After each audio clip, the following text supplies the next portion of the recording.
What's up, everyone? It's your boy Shaff, aka That Mill Guy, here to talk to you about some of the things that have been brewing in my mind in terms of where Mill can go in the immediate sense, and some interesting takes on meta calls that individuals have made and have panned to be relatively successful, and I think can translate over into how Mill players can think about making meta calls, how a mid-range deck like this can coexist in a metagame that's so wide, and how we can adapt our play styles to work into a meta that's relatively predictable in a competitive sense. Now, obviously, in terms of a league sense and an LGS sense, Modern has always been one of the most difficult formats to sideboard for in general. A lot of times, except for maybe moments like Hogak Summer, Eldrazi Winter, where very few decks were playable, most of the time in Modern's history, roughly 10 to 15 decks have relatively been powerful. Maybe 5 of them have been tier 1, but those 10 to 15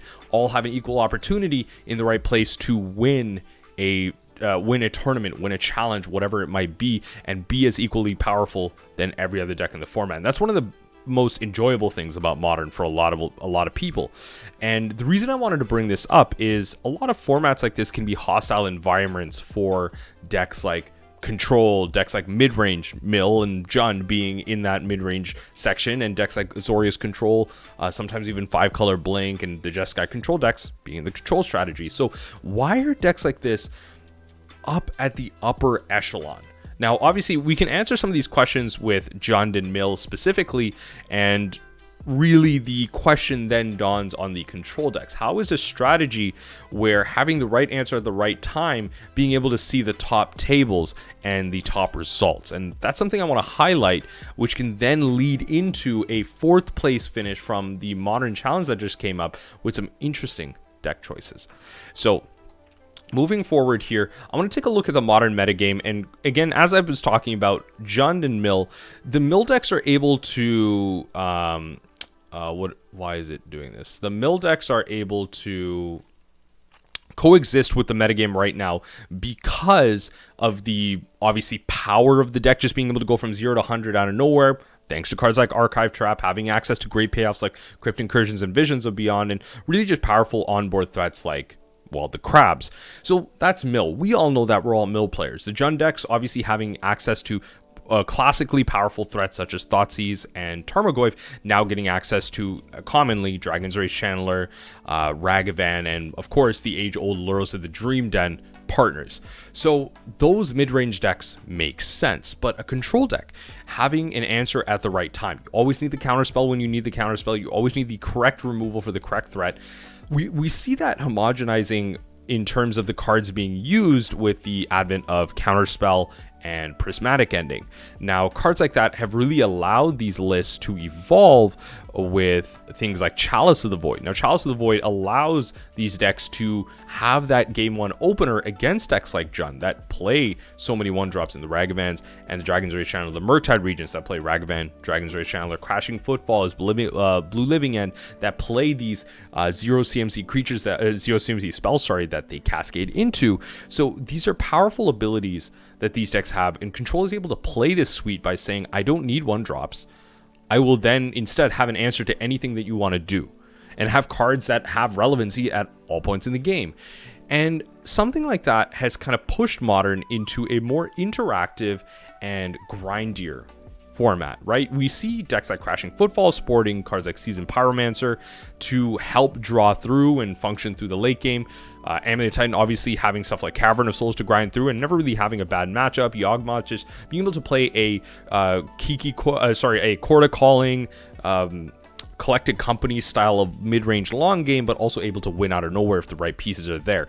I'm really belaboring the point by saying that most decks have a long game plan. Most decks aren't just trying to beat you really early. Even heck, Burn has that red enchantment that, well, if you cast spells for free without using mana, you take 5 damage, or you can't gain life and you're just going to take 1 damage a turn. Every deck has a long game. Every deck has an ability to grind through. So what does that mean for Mill? How does that change some of the ways that we look at decks? Well, I'm going to look at some of the percentages here before we answer that question through and through. And this Saturday challenge that just passed is really going to be the highlight. The Dimir Mill list that came in 4th, as mentioned, from Juju Bean 2004, is going to be the primary focus of the discussion later in the video.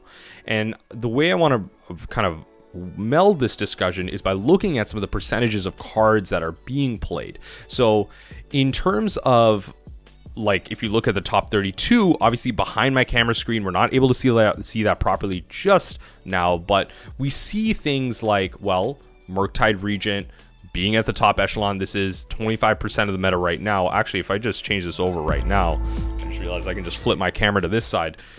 We see Murktide Regent 25% top of the meta. So a deck that requires you to have removal for that Murktide Regent. Chalice of the Void on 1. Chalice on 2 is also very powerful here. And just being able to answer every single threat, stay interactive with counterspells is going to be very powerful. And then we see, obviously, Mill, Amulet Titan, Blue Living End, just really the classical threats, right? Modern's really settled itself down into these. And on top of what's being played right now, we see a lot of 1-drops, a lot of low drops. Lightning Bolt, Expressive Iteration obviously at 2 thanks to the Murktide decks. Ragavan, Dragon's Rage Chandler, Mishra's Bauble at 0, Unholy Heat at 1, Counterspell at 2, and again, top creatures, 1, 1. This is kind of the bigger ones. Endurance is more of a sideboard card. Really, you want to think of this as being free.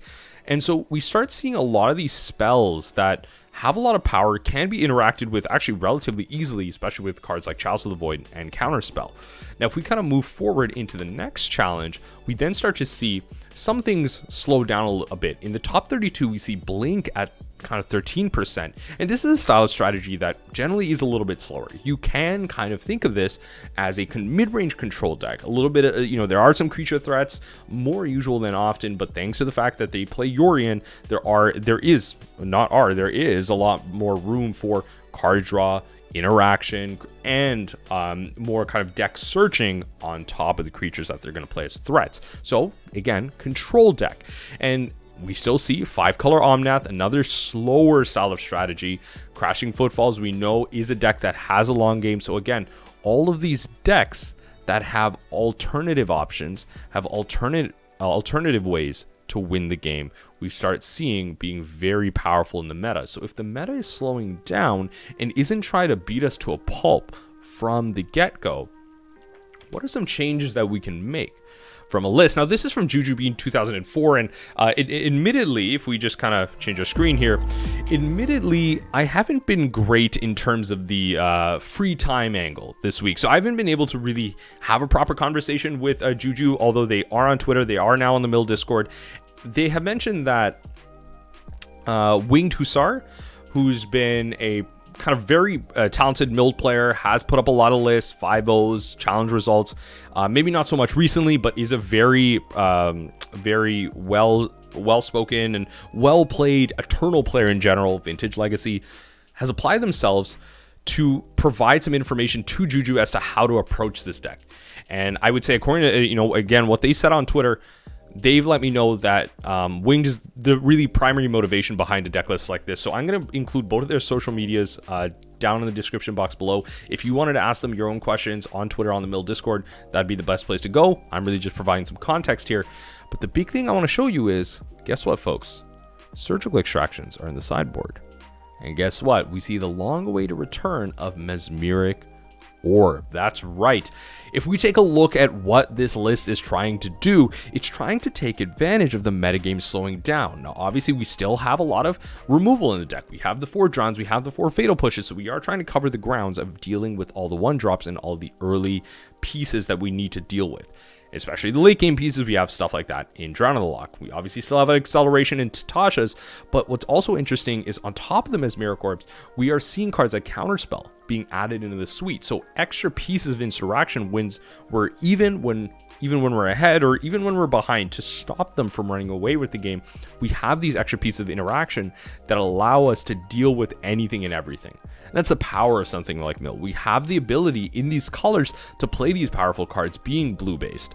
So this was something that they took advantage of. If the metagame is slowing down, if control decks are going to be played more, if Mill is able to play the control strategy and slow these decks down and force them to play a long game, Mesmeric Orb is going to come down and force them to lose and really punish them for tapping out, right? So if we start seeing the Crashing Footfalls deck, once we deal with that first cascade, or even in the post-board scenarios, if we surgical away the Crashing Footfalls itself, We then play Mesmeric Orb, and the long game is gone. We start to see them slowly whittle away in terms of tapping out. And at that point, we obviously have to deal with cards like Endurance, but obviously, four Soul Guide Lanterns in the sideboard, the Surgical Extractions, you should be ready for something like that. So again, taking advantage of a meta that's slowed down and wants to use Mesmeric Orb. So touching base with Surgical Extraction specifically, we know this as really the most powerful piece of interaction that Mill has access to. This is the primary way that Mill interacts with the modern format, just being able to deal with fragile combo strategies and take away very key important pieces. If you think of big mana decks like Tron, taking away Tron land so they can't get to 6-7 mana on turn 3, whatever it is. Surgical Extraction is really here, again, as I mentioned, that key phrase for fragile combo strategies. Now, if combos right now aren't as fragile, if decks want to play a long game and still pose a very relevant threat to us, we can't really rely on Surgical Extraction all too much. We can rely on the power of our interaction, Drawn to the Lock being one of the best payoffs ever printed for Mill, and the power of Counterspell being printed in Modern Horizons 2. How can we evolve that? We can push Surgical Extraction to the sideboard, recognize the fact that we can never really leave this card behind, but in a predictive meta where we know that we will likely be playing against slower strategies, more control, more decks that like to tap out, play a slower game, then we can punish them with things like Mesmeric Orb. A card that's really not been seeing any play in modern Mill right now just because of the acceleration of the deck. The deck plays cards like Fractured Sanity, which on the top end can be 3 mana Mill 14, and on the low end just cycle away Mill 4, which cannot be understated. It's a card that replaces itself while also feeding our opponent's graveyard for our drowns, for our surgicals, whatever it may be. But also a card like Tasha's Hideous Laughter, which has really forced the deck into the tier 1 scenario. A card that gives us the out against a deck like Burn, which has historically been a poor matchup, and obviously still is a poor matchup, but is a lot more winnable if you're able to mitigate the damage that they're doing and then finally resolve a Tasha's. Tasha's Hideous Laughter being the primary reason that Mill can beat the Hammer decks. Quite literally, the average number that you get is almost always 30 plus, if not 40. But Mesmeric Orb allows us to have this long game against the control decks where we board out the Tasha's Hideous Laughter, just not getting enough. If you're playing something like Chalice of the Void, obviously you're playing higher CMC stuff. You don't want to get hit by Chalice on low values. So Tasha's Hideous Laughter doesn't get to hit a lot. And then we start seeing that, stuff like Fractured Sanity is a hard thing to resolve at 3. So we find ourselves cycling it away more. So kind of uncounterable Mill, but that's only 4. So if we're able to resolve things like Heejun Crab and classically deal with the control decks as we have before with Mesmeric Orb, we can force them to get punished by countering our spells and dealing with the things that we want to cast. Now again, this is something that Mill decks are honestly going to be very rewarded for adopting, but not at an LGS level and not at a modern league level. This is going to be, again, at a competitive level where we have seen strategies, if we go back, and archetypes be a little bit more predictable. Now, obviously, I do have my criticisms with this list. I wouldn't play this list exactly. I do, however, want to use this video to clearly promote the use of Mesmeric Orb and potentially the return of Mesmeric Orb to Mill lists in general, and something to consider really if you find that your meta is control heavy.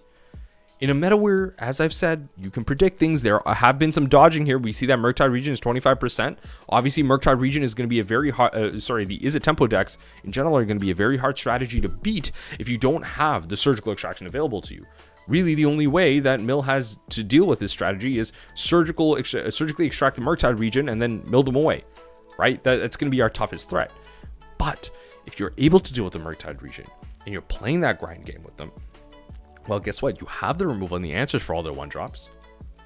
Play the Mesmeric Orb, punish them for playing it slow, right? And that's what we really want to make sure that we're doing. Now, something like Mesmeric Orb should never really be forgotten. And I think that's really where I want to end things off here. It's a card that hasn't been replaced like Glimpse the Unthinkable has, like Maddening Cacophony has. Cards that don't really provide any value beyond their resolution. And what do I mean by that? Now, that's really a weird thing to say when you think about Magic cards in general. I'm talking about ways that they can affect the battlefield or affect the game in alternative fashion. So Tasha's Hideous Laughter doesn't really do that either. It's just purely a powerful card, and that's what it should be. Archive Drop provides the ability to get that nut draw of 3 to 4 Archive Traps on turn 0. Your opponent fetches, thought seizes you, you just obliterate them. Even Fractured Sanity. On the low end, you're able to cycle it away, mill 4.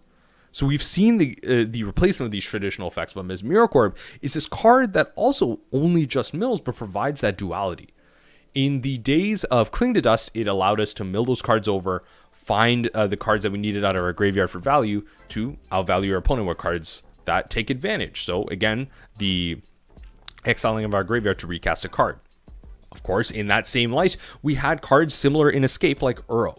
Mesmeric Orb was a staple in the Sultai Mill decks, giving us the value to use our graveyard to then find these creatures to recast and win the game from there.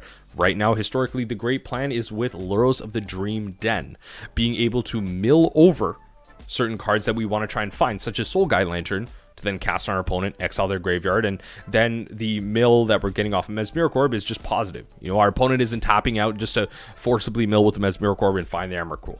So something like Mesmeric Orb will always have the value to it unless we find a suitable replacement. It's a card, in general, that will punish the slower decks and it will always come in and out. So if you find that you are suiting yourself up and sleeving up your deck for a competitive environment, an environment where you predict that control will be very high, I recommend placing those Mesmeric Orbs right in your deck list. Now, I hope I haven't blabbered on too long, and I hope I've kind of driven the point home, but I think this video served as a good reminder that sometimes you really just have to go back to the classics to get the job done. Congratulations to Juju Bean for getting that 4th place, and Winged Hussar for getting those good details out. And hopefully we can see more results like this from Mill coming in the future.